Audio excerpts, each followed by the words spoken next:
Hello all, welcome to our lecture on the general circulation of the global atmosphere. This follows up on the concepts of atmospheric dynamics that we learned last time and focuses on how that impacts the global motion of air around the atmosphere. We're going to then connect that to mid-latitudinal weather systems and understand what drives mid-latitudinal weather, and then finally we're going to talk about how climate change has the potential to impact the global dynamics. So recall last time that we talked about this temperature gradient that exists between equator and pole. So here that temperature gradient effectively implies that you have higher temperatures in the equatorial regions and cooler temperatures near the poles. Now remember that convective motion, that is rising motion of air, is primarily driven whenever you have buoyancy of air. So buoyancy of air occurs in kind of the same way that drives a hot air balloon. If you have warm air near the surface, then that air will tend to be buoyant. It'll tend to want to rise. And consequently, you get convective motion that can give rise to things like big thunderstorms or cumulonimbus clouds, and then heavy precipitation. So based on this plot above, where do you expect convective activity or rising motion to be the strongest in the global atmosphere? You probably don't have to think about this for very long, but actually the regions where you have the warmest surface temperatures are going to be the ones that are going to give rise to the most vigorous convective activity. That is, where you have the most energy input coming in from the sun, you have warming of the near surface air and consequently rising motion. This is a region of the Earth's surface known as the Intertropical Convergence Zone. Now, the ITCZ, as it's known, tends to shift depending on what season it is, and it's impacted by the heterogeneity of the land and ocean surface. In July, when the sun is in the northern hemisphere, the ITCZ tends to move northwards and passes north of India, in Asia, and passes through about the middle of Mexico. So this is a region that is then going to be highly convective as a result of near-surface warming. In January, when the sun is moved into the southern hemisphere, the ITCZ instead shifts to the southern hemisphere as well, following along with the sun's path. And in January then, most of the vigorous convective activity then occurs over Indonesia, through South Central Africa, and through Amazonia. Air rises along the Intertropical Convergence Zone, giving rise to a band of kind of puffy dotted clouds. If you look at a satellite image of the global weather patterns, what you're going to see through the ITCZ then are basically this patchy, dotty, cloudy behavior. Now that's associated with vigorous rising motion, where you have large convective plumes that are carrying moist, warm air from the near surface up through the troposphere. When that air hits the tropopause, it tends to diverge, giving rise to anvil clouds. This highly convective region then, again, varies depending on longitude and varies depending on seasonality. The tropical circulation driven by the ITCZ then is produced because of basically conservation of mass. If we have rising motion, vigorous rising motion through the ITCZ, through that equatorial region, that means that we're effectively taking air away from the equatorial surface. In order to replace that air, we must have that the air is drawn in from the northern and southern hemisphere on either side of the ITCZ, basically pulled inward in order to fuel the convective activity. Near the top of the troposphere, near the tropopause, where that rising motion hits the tropopause and consequently cannot rise any further, you have divergence of air. That is, the air tends to move away from the intertropical convergence zone and move into either hemisphere. In order to close this cycle, we then must have that the air near the top of the troposphere that was pushed up through the convective activity must come back down to the surface. This is a process known as subsidence, and typically occurs in the subtropical bands near about 30 degrees north and south, although it varies depending on season. Consequently, this gives rise to a large-scale circulation known as the Hadley cells. There's one Hadley cell in each of the northern and southern hemispheres.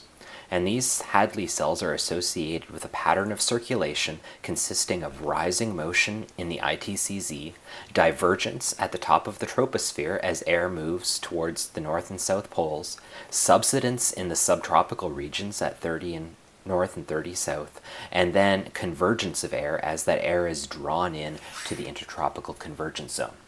Just to emphasize, that name, intertropical convergence zone, is associated with the fact that you have air converging or coming together near the equatorial surface. Now, you might think that it's a bit odd that the Hadley cell actually subsides about 30 degrees north and south. In fact, you might consider that in the case of kind of an idealized planet, why should it not be the case that you actually have convection at the equator, subsidence at the poles, and a singular cell existing in each hemisphere? This is a single cell circulation pattern that is a somewhat idealized model of circulation over an Earth-like planet. Although this is a reasonable assumption on what you might think the cellular behavior to be like, it turns out that one of the concepts that we discussed in atmospheric dynamics last time actually tends to stymie this model. That is, it tends to tends to produce different behavior than what might be predicted by the single cell circulation. So this is actually the wrong model. Unfortunately, this simplified model is complicated by the Coriolis force, which actually affects air as it moves through the mid-latitudes. You might recall from last time that Coriolis force is effectively negligible in the equatorial regions, so it doesn't actually impact the cellular behavior in that region. However, once that air moves into the mid-latitudes, it's going to be feeling the Coriolis force. Now, do you recall what the Coriolis force does to air as it moves through the mid-latitudes?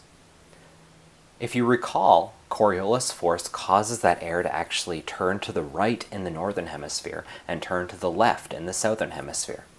Consequently, as this air is moving from equator to pole along the upper branch of the Hadley circulation, it's going to feel a force that turns it towards the east. It'll keep turning effectively until it starts moving along lines of constant pressure. Now, since pressure tends to be roughly a function of latitude, consequently you have air that is then going to be moving from west to east. So this gives rise actually to the three-cell circulation model, which is fairly representative of what we have on the Earth itself.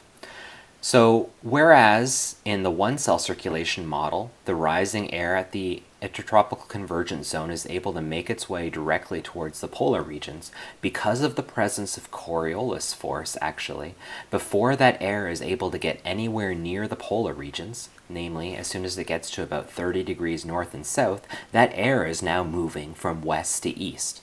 Because the air is now moving basically along a line of constant latitude, it's no longer providing a mechanism by which you can transport heat from the equatorial regions to the polar regions. Effectively, it stymies that transport of heat between the warm equatorial regions and the cool polar regions. It turns out that as a consequence of this, you then have subsidence that occurs through 30 degrees north and south, and you get the generation of two additional cellular structures known as the feral cell and the polar cell, which roughly exist between 30 degrees and 60 degrees in the north and southern hemispheres, and the polar cell, which exists between roughly 60 degrees and the north and south pole. So again, this three-cell structure basically pops up because of the presence of the Coriolis force. It turns out that you can actually calculate how many cells a particular planet should have, and it's a function of the radius of the planet, the temperature difference between equator to pole, and the rotation rate of the planet. So it just turns out that for the Earth, for instance, we have 3 cells. If you consider an exoplanet such as Jupiter, then you'll actually have, because of the size of the planet and its rate of rotation, that it has about 11 circulation cells within each hemisphere. So the way that this general circulation then works is as follows. The two figures here show approximately the approximate top of the troposphere near the tropopause, and the bottom figure shows the near surface atmosphere. So the red line here also is associated with the intertropical convergence zone. As we have divergence away from the intertropical convergence zone in each hemisphere, in the northern hemisphere the Coriolis force will push that air to the right. Consequently, you get air that blows from west to east. In the southern hemisphere, it pushes it to the left. Again, this produces air that blows west to east. Consequently, this gives rise to a dominant flow from west to east in both hemispheres. In fact, the jet that is produced at 30 degrees north and south by this diverging air from the intertropical convergence zone, where the Hadley cell meets the Ferrel cell, is known as the mid-latitudinal jet. In the near surface region, we have air that is drawn in towards the equator. Consequently, as that air is drawn in towards the intertropical convergence zone, you again have in the northern hemisphere that air is turned to the right, and in the southern hemisphere that air is turned to the left. However, because the flow is now towards the equator, that then produces an equatorial flow that blows from east to west. Consequently, we have an air motion along the equator that is dominantly from east to west. So this kind of gives rise to the two major directions of circulation in the global atmosphere. Near the surface, however, if you get into the mid-latitudinal regions, the flow from that diverging component of the Hadley circulation actually ends up dominating the flow, and through the mid-latitudes we generally have a storm track that pushes from west to east, regardless of what level of the atmosphere you find yourself at. So here's a depiction of the general circulation of the global atmosphere. The arrows in the figure on the left denote the dominant wind direction. So at the equator, the flow is generally from east to west along the surface. In the mid-latitudinal regions, the flow is generally from west to east.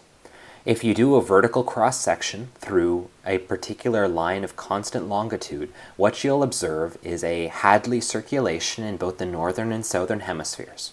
Again, this is associated with rising motion in the intertropical convergence zone and subsidence occurring in the subtropics at 30 degrees north and south. The Ferrel cell then appears in the mid-latitudes, and it's associated with an analogous circulation that then occurs between 30 and 60 degrees in both the northern and southern hemispheres. Finally, between the Ferrel cell and the polar cell, we actually get a subpolar or mid-latitudinal jet stream that then exists at about 60 degrees north. In the winter season, this subpolar jet stream tends to migrate southward. Consequently, we end up with strong variation and we end up with polar air that's able to actually push into the mid-latitudes and gives rise to frigid polar conditions at times.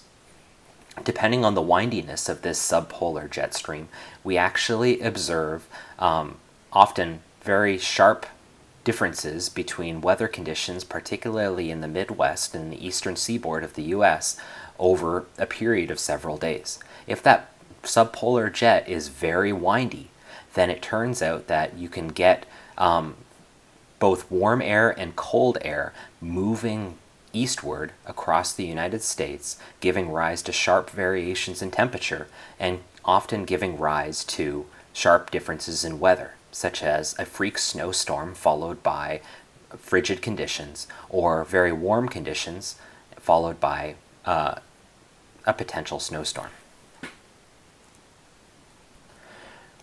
Another consequence of the general circulation of the global atmosphere is that the subsiding air that exists at 30 degrees north and south tends to suppress convection.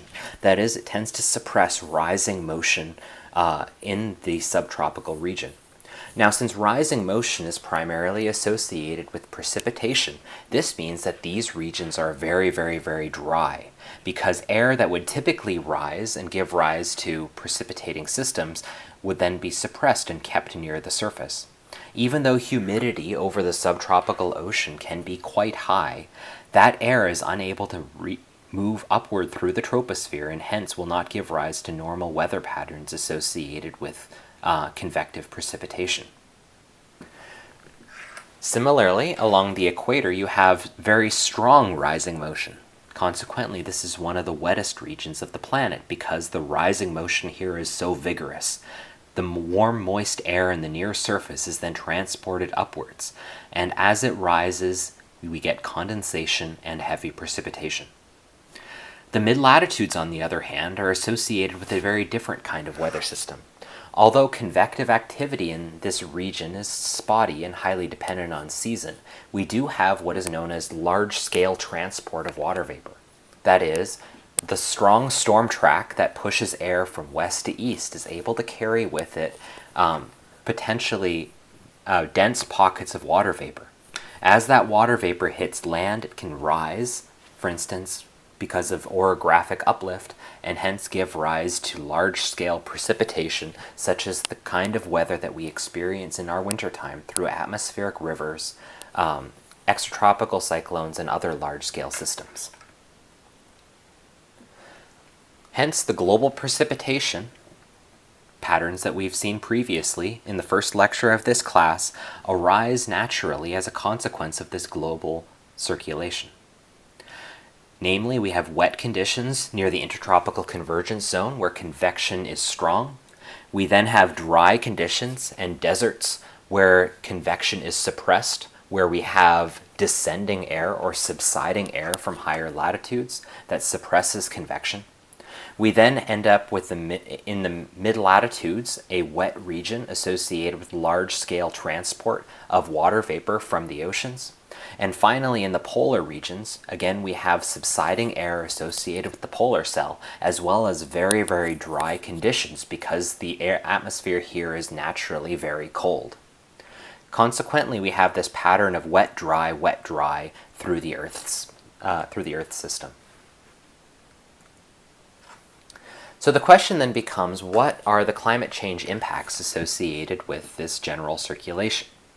Well, if we actually increase the temperature in the convective region, namely where the intertropical convergence zone is present, you can actually get an expansion of the Hadley cell. Because the convection becomes much more vigorous, much stronger in this region, the Hadley cell becomes supercharged or superpowered. Consequently, the air that moves from the equatorial regions to the mid-latitudinal regions is moving more rapidly, and hence can push farther north and farther south into the mid-latitudes. Consequently, this leads to an expansion of the subsidence zone associated with these deserts. It can then cause the subsidence zone to push northwards and lead to desertification farther from the equator. Given that, for instance, San Diego at the southern tip of California exists at the edge of this subsidence zone, this means that Southern California is particularly susceptible to an expansion of the Hadley cells and associated desertification of the region. In fact, if you look at a map of regions that are most vulnerable for desertification, you'll find that the majority of these regions exist on the edge of existing deserts. And that's primarily because these subsidence regions have the potential to expand as a consequence of a more aggressive Hadley circulation, leading to an expansion of the desert regions along the periphery of these deserts. All right, so let's talk about mid-latitudinal weather.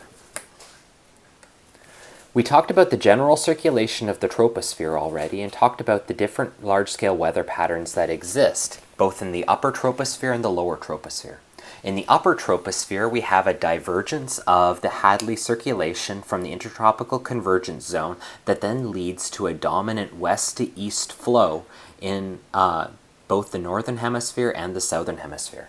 This gives rise to the subtropical jets at 30 degrees north and south, which are among the strongest wind speeds that we can find actually in the troposphere. In the lower troposphere near the surface, we have a convergence of flow towards the equator that then draws in air in order to replace the air that has convected upwards at the ITCZ. This convergence of air is then associated with air moving from pole to equator, and hence, as a consequence of the Coriolis force, we have that air will tend to move from east to west. In the mid-latitudes, we have a very different structure to the large-scale circulation. Now, I mentioned before that we have induced a subtropical jet as a consequence of the Hadley circulation. However, what I didn't mention was the fact that if the subtropical jet was allowed to stand as a pure west to east flow, you would have no additional mechanism by which warm equatorial air could be transported poleward past the subtropical jet. Consequently, what we observe actually is that we get a buildup of warm air in the equatorial regions and cool air farther north. As that air builds up, it's kind of analogous to building up a region of high bath water and a region of low bath water. Once the subtropical jet is no longer able to sustain that strong gradient, that strong difference across the jet, we actually get a collapse of that circulation, and so you get a very strong flow that then occurs in a localized region from equator to pole. This is kind of analogous to a breaking wave that you would see at the beach. Namely, once that wave has grown sufficiently tall, it can no longer be sustained under its own force, and consequently it tends to break, it overturns, leading to vigorous mixing that then occurs. That vigorous mixing is depicted here with the circles in the lower troposphere. These are features known as extratropical cyclones. Extratropical cyclones being associated with large circulation cells, that basically air that's moving in a circular pattern in the mid-latitudes. So with regions of low pressure, like you see on the top side of these plots, you end up with flows that are moving counterclockwise, and in high pressure regions you end up with flows that are moving approximately clockwise. This alternating pattern of high and low pressure then gives rise to a very windy jet stream-like pattern that occurs in the mid-latitudes and consequently leads to variations in weather patterns through the mid-latitudes. So the two jet streams that we discussed include the subtropical jet stream and the polar jet stream. The subtropical jet again exists at approximately 30 degrees north and 30 degrees south. The polar jet stream exists along the periphery of the polar cell and the Ferrel cell, and that polar jet stream is very important for determining mid-latitudinal weather conditions because it determines how far south the cold, dry polar air is able to push into the mid-latitudes. In order to get an extratropical cyclone to form, we must have that there is a jet axis associated with a strong west to east flow.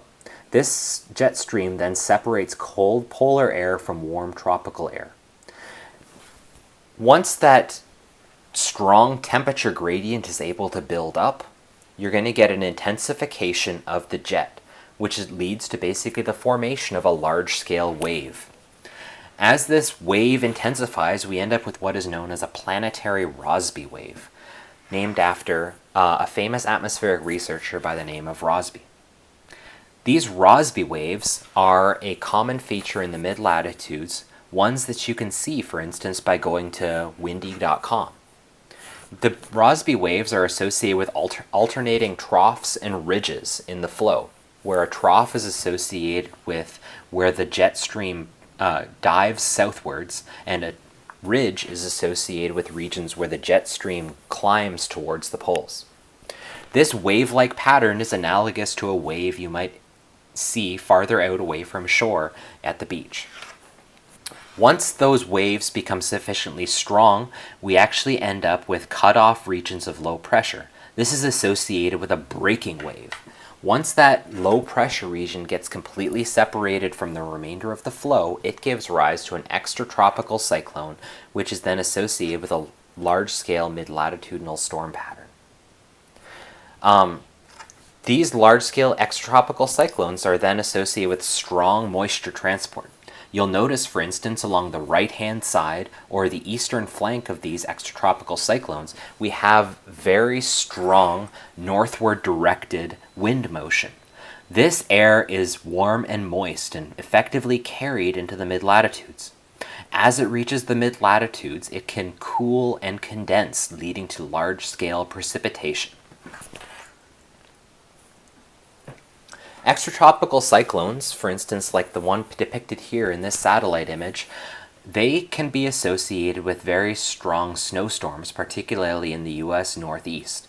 That's because the warm, moist air along the eastern flank of these extratropical cyclones can be rapidly cooled as it makes contact with the polar air that is being carried southwards along the western flank of the extratropical cyclones.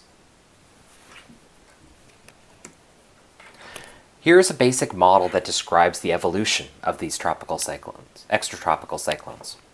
Again, we're associated with a single jet stream pattern which separates warm air from cold air. Any small perturbation or small kink can lead to a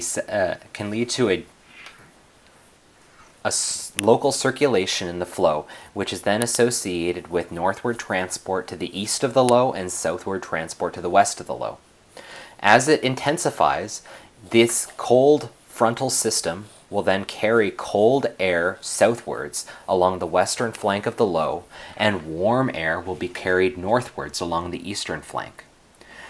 Because there's often a sharp discontinuity between the cold air that is being pushed by the extratropical cyclone and the region where that air is being pushed into, this gives rise to what is known as a frontal system, which is associated with a boundary that separates two masses of air at different densities. This frontal system, for instance in the case of a cold front, is very effective at pushing warmer air out of the way. And it does so by causing that warm air to rise above the cold front.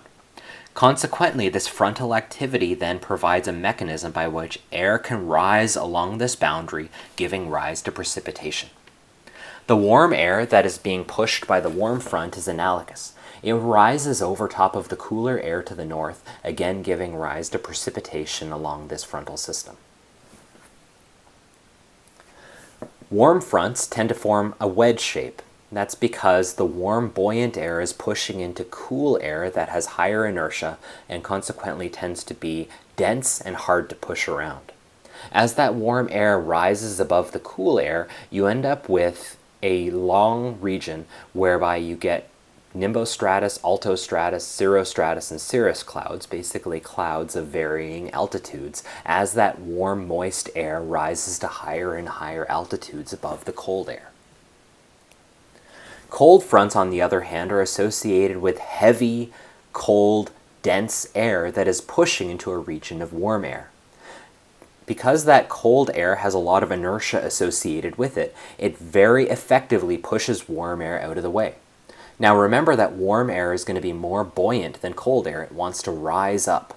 And as it rises up in front of that cold front, you get very strong uplift and convection and heavy precipitation associated with those cold fronts. So that cold air around the tropical cyclone or extratropical cyclone then pushes southeast into the region of warm air. And to the east of the extratropical cyclone, you have warm air which rises above the cooler air to the north. Eventually, this wave intensifies to the point of breaking, and you end up with a low-pressure region that's actually cut off from the rest of the flow. This is where you get what is known as an occluded front, effectively where a cold front collides with a warm front in order to cut off the pre-existing warm air. When this occurs, you have rapid rising of the warm air and heavy precipitation through the occlusion region. So, cold and warm air advection occur around this low-pressure system associated with the extratropical cyclone. Warm air pushes northwards and cold air pushes southwards. Consequently, we actually end up with vigorous mixing of the flow around the low, and hence we get a secondary mechanism by which you can actually mix cold polar air with warmer air from the equatorial regions. Note that this mechanism is very different from the Hadley cell circulation that we talked about previously, which is a primary mechanism in the subtropical regions by which we can get air transport from equator to pole. In the final stage of the Norwegian cyclone model, the cutoff low no longer is able to draw energy from the warm air that originally started it. Consequently, this extratropical system will continue to spin but will eventually dissipate as its energy source has been removed and it now is basically only temporarily self-sustaining. You can see these low and high pressure systems on typical meteorological maps. If looking at, for instance, surface pressure maps, keep an eye out for regions of low pressure, or circles where you have an L symbol in the inside. These low pressure regions are associated with a counterclockwise circulation about the low and are associated with extratropical cyclone behavior. In the tropics, actually, it's a similar mechanism that gives rise to tropical cyclones, although tropical cyclones tend to be much smaller and are much less important for energy transport from equator to pole. Now the question becomes, now that we've learned about extratropical cyclones, how will climate change impact extratropical cyclones? Well, we've got a few aspects associated with the global circulation that are going to impact mid-latitudinal weather. First of all, we know that the melting of the Arctic sea ice is going to give rise to a much warmer Arctic than had existed previously. Consequently, we have a much weaker gradient or much weaker difference between temperatures at the southern edge of the mid-latitudes and the northern edge of the mid-latitudes. This actually permits the polar jet to be increasingly windy. That is, the waves associated with the polar jet are going to be much larger in magnitude and provides a mechanism by which that cold polar air is able to seep into southerly latitudes. Consequently, systems like the mid-western freezes that we've experienced over the past couple years actually are fairly well explained under a model of a weaker polar jet stream. That is, we provide a mechanism because of this polar jet for that air to seep farther southwards, leading to incredibly cold conditions and wintertime cold outbreaks throughout the continental US. Further, we also know that intensified convection associated with warmer equatorial temperatures can lead to a stronger Hadley cell, but we also know that actually if you have a stronger Hadley cell, this necessitates a stronger subtropical storm track. Consequently, we anticipate that the atmospheric rivers that will be received by the western US are going to be potentially faster, more frequent, and more intense than they have been historically, because you have a much stronger wind field which is pushing those systems towards the coast.